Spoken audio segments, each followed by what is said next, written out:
All right. So here's my review of season 9 of Love is Blind, the latest season.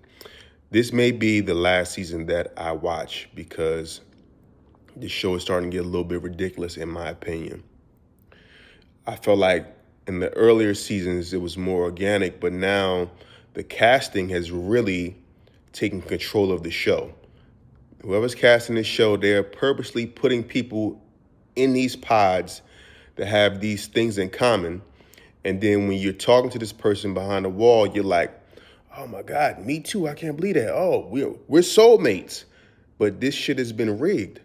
For instance, the couple with the girl whose father died of diabetes and type 1 diabetes, and then the guy, he has a son who has type 1 diabetes, that's automatically going to draw you together. Like they fucking with your mental. They're doing these things to make sure there's a connection, and it's really not fair because now you're holding on to this one thing and you really don't even have shit in common outside of that. So you're really setting the contestants up for failure. Secondly, all these people that be in the house that you never see in the pods, I feel like they just using extras now. They're using all these people that, you'll see their name pop up one time when they're having this random conversation in the house, or when somebody gets engaged, all the girls run and hug this person together. But it's like, yo, where were you? They're using extras. The casting for black men on this show, I know there's no black person in that casting room because the people that they have representing us black men on this show are ridiculous. It's always somebody with some type of weird haircut. It's often someone who is a little suspect. The dude Edmund, bro, was like on the spectrum or something. I don't know what was going on with him. To me, he seemed a little zesty. Not even a little. He seemed just straight up zesty. And the nigga was a crybaby. And as a person who cries, I couldn't stop laughing. I could not stop laughing at how much crying this dude was doing. And the girl that he matched up with, KB, it's like there's no way she's going to marry this guy. But why go all the way to the altar? So it's like I respect the people that ended things early. There were two guys who decided to let the woman know, you're not my person. And I don't, I'm going to spare you the embarrassment of going to the altar, where your family is here. And I don't get it.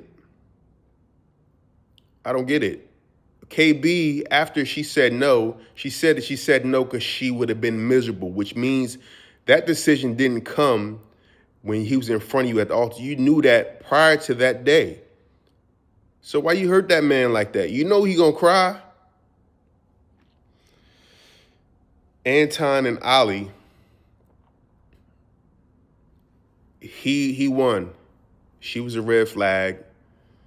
She wanted somebody to take care of her, and that don't necessarily mean to me, you're a red flag if you want somebody to take care of you. But, she was tripping. The mother didn't like him, talking about, oh, he drinks too much.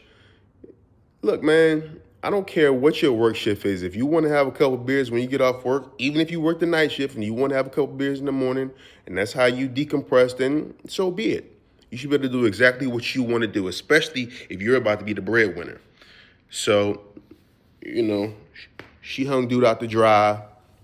He said yes, got to the altar. She said no.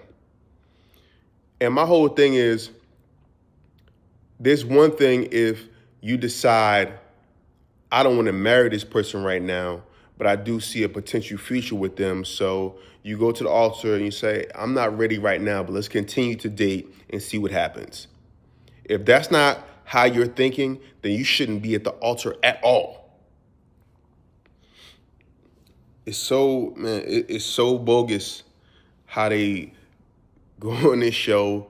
And I believe some people go on the show for fame or whatever, but You go on this show, you know what it's about. The girl, I'm sorry I'm bad with the names, but the girl who decided to end things with the guy with the tattoos who has the son, man, that shit hit me hard when he was like, they asked if he had any regrets. He said, yeah, I regret introducing her to my son. I was like, ooh. And I felt that. I totally felt that because you open up to this woman, you let her be around your kid, and you're introducing her as your future stepmother, and then, you know, she breaks things off. And now on social media, they're showing her with some new kid or whatever, and it's like, did she have a baby? Did she adopt? Did she get into another relationship with a guy with a kid?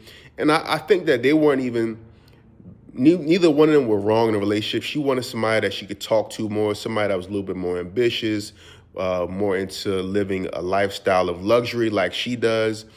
And he just wasn't on that.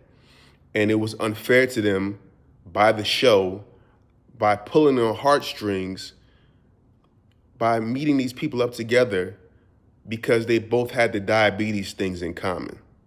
That's just not cool. You mess with people's emotions.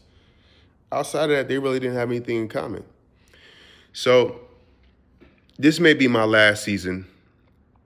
I thought it was a dope experiment before. The one woman saw the Asian dude and just was like, I'm done off the rip, because she didn't like the way he looked. And dude was already mad insecure, talking about how he didn't get no love in high school. And now, you know, you go on this show and this woman falls in love with you. And she's like, oh, my brother's dates an Asian woman and all this shit. And then she sees him and totally just disappears because she's not attracted to him. You should not go on this show if you're not serious about the whole love is being blind thing. And granted, it's difficult to fall in love and then decide you want to actually go through with it with somebody after 4 weeks of knowing them. But I think if there's really a connection, you hold on to that person, you continue to date them after the experiment, and you see what it is. But yeah,